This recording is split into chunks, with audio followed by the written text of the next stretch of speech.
ಈ ಒಂದು ಕಾರ್ಯಕ್ರಮಕ್ಕೆ ನಮ್ಮ ಆದರಳ್ಳಿ ಅವರು ಬಂದಿದ್ದಾರೆ. ಅವರು ಹಾಗೂ ನಮ್ಮ ಅಧ್ಯಕ್ಷರಿಗೆ, ಇಲ್ಲಿ ಬಂದಿರತಕ್ಕಂಥ ನಮ್ಮ ಸ್ನೇಹಿತರಿಗೆ ನಾವು ಧನ್ಯವಾದಗಳೊಂದಿಗೆ ಈ ಸಭೆಯನ್ನು ಮುಕ್ತಾಯ ಮಾಡ್ತಾ ಇದ್ದೀವಿ. ಜೈ ಹಿಂದ್.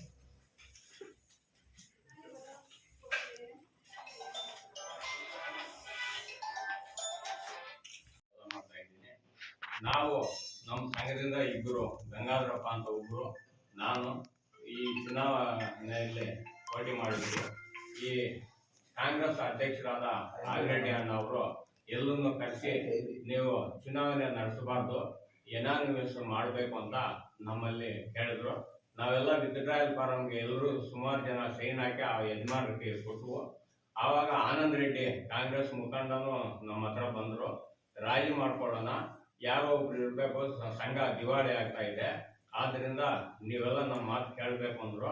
ಆವಾಗ ನಾವು ಕೇಳಿ ವಿತ್ಡ್ರಾಯಲ್ ಫಾರಂಗೆ ಸೈನ್ ಹಾಕಿ ಕೊಟ್ಟು, ಆವಾಗ ಯಾರು ಇಬ್ಬರು ಮೂರರಿಂದ ರಾಜಿ ಪಂಚಾಯಿತಿ ಮುರಿದೋಯ್ತು. ಅದಕ್ಕೆ ಚುನಾವಣೆಯಲ್ಲಿ ಗುರುತುಗಳು ಬಂದವು. ಆದ್ದರಿಂದ ನಾವು ನಮ್ಮ ಸಂಘದವರು ನಮ್ಮ ನಾಮಪತ್ರಗಳನ್ನು ಹಿಂದೆ ತಗೊಂಡು ನಾವು ಕಾಂಗ್ರೆಸ್ ಅಭ್ಯರ್ಥಿಗಳಿಗೆ ಶಾಸಕರ ಬೆಂಬಲದಿಂದ ನಾವು ವಾಪಸ್ ತೆಗೆದುಕೊಂಡು ಕಾಂಗ್ರೆಸ್ ಪಕ್ಷಕ್ಕೆ ನಾವು ಚುನಾವಣೆಯಲ್ಲಿ ಮತ ಚಲಾಯಿಸ್ತೀವಿ ಅಂತ ನಾವು ಘೋಷಣೆ ಮಾಡ್ತಾ ಇದ್ದೀವಿ. ಆದರೆ ನಮ್ಮ TFSMS ಬಿಲ್ಡಿಂಗು ಸುಮಾರು ವರ್ಷಗಳಿಂದ ಸೋರ್ತಾ ಇದೆ. ಹಳೆ ಬಿಲ್ಡಿಂಗ್ ಆಗಿದೆ. ಅಲ್ಲಿ ಇರ್ತಕ್ಕಂಥ ಮೊದಲಿನಿಂದ ಯಾರೂ ಅಭಿವೃದ್ಧಿ ಪಡಿಸಲಿಲ್ಲ. ಆದ್ದರಿಂದ ಆ ದುಡ್ಡು, ಲಾಭ ದುಡ್ಡು ಏನಾಯಿತು ಅನ್ನೋ ನಮ್ಗೆ ಗೊತ್ತಿಲ್ಲ. ನಾವು ಅದರಲ್ಲಿ ಯಾವಾಗಲೂ ಪ್ರವೇಶ ಮಾಡಿಲ್ಲ. ಆದರೆ ಇವಾಗ ಶಾಸಕರ ಹತ್ರ ನಾವು ಒತ್ತಾಯ ಮಾಡೋದು ಏನಂದರೆ, ನಮ್ಮ ಬಿಲ್ಡಿಂಗು TFSMS ಬಿಲ್ಡಿಂಗ್ ಇದೆಯಲ್ಲ, ಹಳೆಯದಾಗಿದೆ, ಅದು ಏನಾದರೂ ಯಾವುದಾದ್ರೂ ಗ್ರಾಂಟ್ನಲ್ಲಿ ಹಾಕಿಸಿ ಬಿಲ್ಡಿಂಗು ಕಟ್ಟಿಸ್ಕೊಡ್ಬೇಕು ಅಂತ ನಮ್ಮ ಶಾಸಕರಲ್ಲಿ ನಾವು ಮನವಿ ಮಾಡ್ತಾ ಇದ್ದೀವಿ. ಆದ್ದರಿಂದ ಎಲ್ಲ ಪತ್ರಿಕಾ ಮಾಧ್ಯಮದವ್ರಿಗೆ ನಾನು ನಮ್ಮ ರೈತ ಸಂಘದ ಅಧ್ಯಕ್ಷರಾಗಿರ್ತಕ್ಕಂಥ ನಾರಾಯಣ ಸ್ವಾಮಿಯವರೇ, ನಾನು ಇದೇ ಸಂಘದಲ್ಲಿ ಗೌರವಾಧ್ಯಕ್ಷರಾಗಿ ರೈತ ಸಂಘದಲ್ಲಿ ಕೆಲಸ ಮಾಡ್ತಾ ಇದ್ದೀನಿ.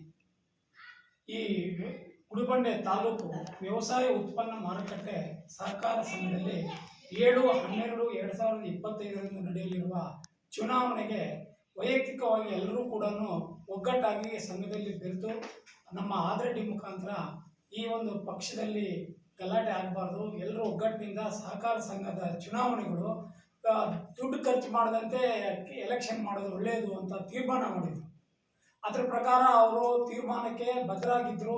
ಮೊದಲು ಹೇಳಿದ ಪ್ರಕಾರ ಅವರು ಬದ್ಧರಾಗಿದ್ದರು. ನಂತರ ಇದ್ದಕ್ಕಿದ್ದ ಹಾಗೆ ಕೆಲವರು ಅದರಲ್ಲಿ ವಿರೋಧ ವ್ಯಕ್ತಪಡಿಸಿದ್ದಾರೆ. ವಿರೋಧ ವ್ಯಕ್ತಪಡಿಸಿರೋದ್ರಿಂದ ಸುಮಾರು 2 ಲಕ್ಷ ರೂಪಾಯಿಗಳು ಇವಾಗ ಸಹಕಾರ ಸಂಘದಲ್ಲಿ ಖರ್ಚು ಮಾಡಬೇಕಾಗಿದೆ. ಈ ಒಂದು 2 ಲಕ್ಷ ರೂಪಾಯಿಗಳು ಖರ್ಚು ಮಾಡೋದ್ರಿಂದ ಸಹಕಾರ ಸಂಘದಲ್ಲಿ ಇದು ವ್ಯವಸಾಯ ಉತ್ಪನ್ನ ಮಾರುಕಟ್ಟೆ ಆಗಿದೆ. ಅಂಥದ್ರಲ್ಲಿ ದುಡ್ಡು ಖರ್ಚು ಮಾಡೋದಕ್ಕೆ ನಷ್ಟ ಮಾಡ್ದಂಗೆ ಆಗುತ್ತೆ.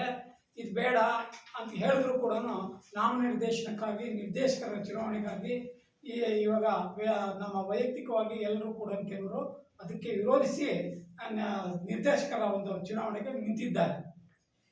ಆದರೆ ನಾವು ನಮ್ಮ ಸಂಘದಿಂದ ಬೆಂಬಲಿಸೋದೇನೆಂದರೆ, ನಾವು ಈಗಿನ ಒಂದು ಕಾಂಗ್ರೆಸ್ ಪಕ್ಷದಲ್ಲಿ ನಾವು ಎಲ್ಲರೂ ಕೂಡ ನಾವು ಕಾಂಗ್ರೆಸ್ ಪಕ್ಷಕ್ಕೆ ನಮ್ಮ ಶಾಸಕರಾಗಿರ್ತಕ್ಕಂಥ ಸುಬ್ಬಾರೆಡ್ಡಿಯವರ ಒಂದು ನೇತೃತ್ವದಲ್ಲಿ ಬೆಂಬಲ ನೀಡ್ತೀವಿ. ಯಾಕೆಂದರೆ ಇವಾಗ ಇರ್ತಕ್ಕಂಥದ್ದು ಪಕ್ಷ ಕಾಂಗ್ರೆಸ್ಸು ಹೆಚ್ಚಿನ ರೀತಿಯಲ್ಲಿ ಸಹಕಾರ ಕೊಡ್ತಾ ಇದೆ, ಹೆಚ್ಚಿನ ರೀತಿಯಲ್ಲಿ ನಮಗೆ ಕಟ್ಟಡಗಳು ಕಟ್ಟಿಸ್ತಾ ಇದೆ. ಒಂದು ವ್ಯವಸಾಯ ಉತ್ಪನ್ನ ಮಾರುಕಟ್ಟೆ ಈ ಕಡೆ ಪಕ್ಕದಲ್ಲಿ ಸುಮಾರು ಅನುದಾನದಲ್ಲಿ ಒಂದು ಕಟ್ಟಡ ಕೂಡ ಕಟ್ಟಿಸ್ಕೊಟ್ಟಿದ್ದಾರೆ. ಅಲ್ಲಿ ಗ್ರಾಹಕರಿಗೆ ಹಾಗೂ ವಿತರಕರಿಗೆ ಹಾಗೂ ತೆಗೆದುಕೊಳ್ತಕ್ಕಂಥವ್ರಿಗೂ ಹೋಗ್ತಕ್ಕಂಥವ್ರು ವ್ಯವಸಾಯದಲ್ಲಿ ಉತ್ಪನ್ನ ಮಾಡತಕ್ಕಂಥ ಈ ಒಂದು ಫರ್ಟಿಲೈಸರ್ಸ್, ರಾಸಾಯನಿಕ ವಸ್ತುಗಳನ್ನು ತೆಗೆದುಕೊಳ್ಳೋದಕ್ಕೂ ಅಲ್ಲಿ ಅನುಕೂಲವಾಗಿದೆ. ಆದರೆ ಒಂದು ಹಳೆ ಬಿಲ್ಡಿಂಗು ಸಹ ಇದೆ, ಅದನ್ನು ಸಹ ಮೇಲ್ಗಡೆ ಶಿಥಿಲವಾಗಿದೆ. ಅದನ್ನು ಅಂಥ ಬಿಲ್ಡಿಂಗ್ನಲ್ಲಿ ಸ್ವಲ್ಪ ಸರಿಪಡಿಸ್ಕೊಡ್ಬೇಕು. ಅದನ್ನು ಅನುದಾನದಲ್ಲಿ ನಮ್ಮ ಶಾಸಕರ ಅನುದಾನದಲ್ಲಿ ಮಾಡಿಕೊಡ್ತಾರೆ ಅಂತ ನಂಬಿದ್ದೀವಿ. ಈ ಚುನಾವಣೆಗೆ ನಾವು ವ್ಯತಿರಿಕ್ತವಾಗಿ ನಾವು ಕಾಂಗ್ರೆಸ್ ಪಕ್ಷಕ್ಕೆ ಬೆಂಬಲವನ್ನು ನೀಡ್ತಾ ಇದ್ದೀವಿ ಅಂತ ಗೌರವಾಧ್ಯಕ್ಷರಾಗಿ ಈ ಮಾತುಗಳನ್ನು ನುಡಿತಾ ಇದ್ದೀನಿ. ಜೈ ಹಿಂದ್, ಜೈ ಕರ್ನಾಟಕ. ಎಲ್ಲ ಮುಖಂಡರನ್ನು ಸೇರಿಸಿ ನಮ್ಮ ಹಸಿರು ಶಾಲೆ ರಾಮು ಮತ್ತು ಇನ್ನೊಂದು ಹಸಿರು ಶಾಲೆ ನಾರಾಯಣಸ್ವಾಮಿಯವರು, ಕಾಂಗ್ರೆಸ್ ಅವರು, ಎಲ್ಲ ಪಕ್ಷದವರು ಒಗ್ಗಟ್ಟು ಕೂಡಿ ನಾವು ನಾಮಪತ್ರ ಹಾಕಿದ್ದಾರೆ. ಆ ನಾಮಪತ್ರ ವಿತರಣಾ ಮಾಡಬೇಕೆಂದು ಎಲ್ಲರ ಹತ್ರ ವಿತರಣಾ ಫಾರಂ ಮಾಡಿಕೊಟ್ಟು ಎಲ್ಲರೂ ನಮ್ಮ ಕೈ ಕೊಟ್ಟರು, ಎಲ್ಲ ಮುಖಂಡರು. ಆ ಸಂಘ ಇವತ್ತು ದಿವಾಳಿ ಆಗಿದೆ.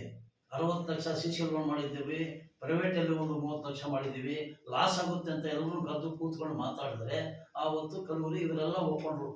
SSRV ಅವರು, ಕಾಂಗ್ರೆಸ್ ಅವರು, ಬೇರೆ ಮುಖಂಡರು ಎಲ್ಲ ಒಪ್ಕೊಂಡ್ರು. ಒಪ್ಕೊಂಡ ಮೇಲೆ ಮಾಡೋಣ ಅಂತ, ಲಾಸ್ ಮಾಡೋದು ಬೇಡ, ಚುನಾವಣೆ ಮಾಡೋದು ಬೇಡ, 2 ಲಕ್ಷ 3 ಲಕ್ಷ ಖರ್ಚಾಗುತ್ತೆ, ಆ ದುಡ್ಡು ಆ ಸಂಘಕ್ಕೆ ಇಟ್ಕೊಳ್ರಿ ಅಂತ ಹೇಳ್ಬಿಟ್ಟು ನಾವು ಒಂದು ತೀರ್ಮಾನ ತಗೊಂಡು ಎಲ್ಲರೂ ಒಗ್ಗಟ್ಟಾಗಿ ಕೂತ್ಕೊಂಡು ಮಾತಾಡಿದಾಗ ಕೆಲವರು ಏನಂದ್ರು, ಆಯ್ತಪ್ಪ ನಿಮ್ಮ ಇಷ್ಟ ಅಂತ ಒಪ್ಕೊಂಡ್ರು. ಒಪ್ಕೊಂಡು 2-3 ಜನ ಆಗಲ್ಲ, ನಾವು ಇರಬೇಕು, ಅದಿರಬೇಕು, ಇದಿರಬೇಕು ಅಂತ ತೀರ್ಮಾನ ಮಾಡೋಕ್ಕೆ ಆಗಲಿಲ್ಲ. ಅವರಿಂದ ಈ ಚುನಾವಣೆ ನಡೀತಾ ಇದೆ. ಇವಾಗ ಚೀಲಗಳು ಮಾಡಿಬಿಟ್ಟು ಸಂಘ ನಡೆಸ್ತಾ ಇದ್ದಾರೆ. ಇವತ್ತು ಆ ಸಂಘದಕ್ಕೆ 2 ಲಕ್ಷ ಉಳಿತಾಯ ಆಗಿದ್ರೆ ನಮಗೆ ಅನುಕೂಲ ಆಗುತ್ತಲ್ಲ. ಒಂದು ಸಮಸ್ಯೆ ಉಳಿಬೇಕಾದ್ರೆ ನಾವೆಲ್ಲರೂ ಒಗ್ಗಟ್ಟಾಗೋದು, ರಾಜಕೀಯ ಮಾಡಬಾರ್ದು ಸೇವಾ ಸಂಘಗಳಲ್ಲಿ. ಅದರಿಂದ ಈ ರಾಜಕೀಯ ಮಾಡಿಬಿಟ್ಟು ಈ ತರ ಬಂದಿದೆ. ಆದ್ದರಿಂದ ದಯವಿಟ್ಟು ಈ ಹಸಿರು ಸಾಧನೆಯವರೆಲ್ಲ ಒಗ್ಗಟ್ಟಾಗಿ ನಾವು ನಿಮ್ ಕೆಲಸ ಮಾಡ್ತೀವಿ ಅಂತ ಬಂದು ನಮ್ಮನ್ನು ಕೇಳಿದಾಗ ಬಂದು ಮಾತಾಡೋಣ ನಡೀಯಪ್ಪ ಅಂತ ಹೇಳ್ಬಿಟ್ಟು ಇವ್ರ ಬಗ್ಗೆ ನಾನು ವ್ಯಕ್ತಪಡಿಸ್ತಾ ಇದ್ದೇನೆ. ಇವರು ನಮಗೆ ಬಹಳ ಮೊದಲಿಂದ 2 ಗುಂಪಿನವರು ಒಗ್ಗಟ್ಟಾಗಿದ್ದಾರೆ. ನಮಗೆ ಎಲ್ಲರೂ ಒಪ್ಕೊಂಡಿದ್ದಾರೆ. ಆ ಒಪ್ಕೊಂಡ ಮೇಲೆ ಇವರು ಈ ತರ ಮಾಡಿದ್ದಾರೆ. ಆದ್ದರಿಂದ ಇದನ್ನು ಈ ರೀತಿ ಮಾಡಿದ್ರೆ ತಾಲೂಕು ಉದ್ಧಾರ ಆಗಲ್ಲಪ್ಪ. ಸರಿಯಾಗಿ ನಡ್ಕೊಂಡು ಹೋದ್ರೆ ಉದಾಹರಣೆ ಬೇರೆದಲ್ಲಿ ರಾಜಕೀಯ ಮಾಡ್ಕೊಳ್ಳಿ, ಬೇರೆ ಪಾರ್ಟಿ ಇದ್ದಾಗ ಮಾಡ್ಕೊಳ್ಳಿ. ಇಂಥ ಸಂಘ ಸಮಸ್ಯೆಗಳಲ್ಲಿ ರಾಜಕೀಯ ಬೆಳೆಸಬೇಡಿ ಅಂತ ಹೇಳಿಲ್ಲ. ನಾವೇನ್ ಮಾಡಕ್ಕೆ ಎಲೆಕ್ಷನ್ಗೆ ಹೋಗ್ತಾ ಇದ್ದೀವಿ. ಭಾನುವಾರ ಚುನಾವಣೆ ಆಗುತ್ತೆ. ದೇವ್ರ ಇಷ್ಟ ಅಂತ ದೇವರು ಅಭಿಪ್ರಾಯ, ಇವರು ಜನರು ಹಾಕುವುದು ಇಷ್ಟ ಅಂತ ಹೇಳ್ಬಿಟ್ಟು 2 ಮಾತು ಮಾತಾಡೋಕೆ ಅವಕಾಶ ಕೊಡ್ತೀನಿ. ಎಲ್ಲರಿಗೂ ಧನ್ಯವಾದಗಳು.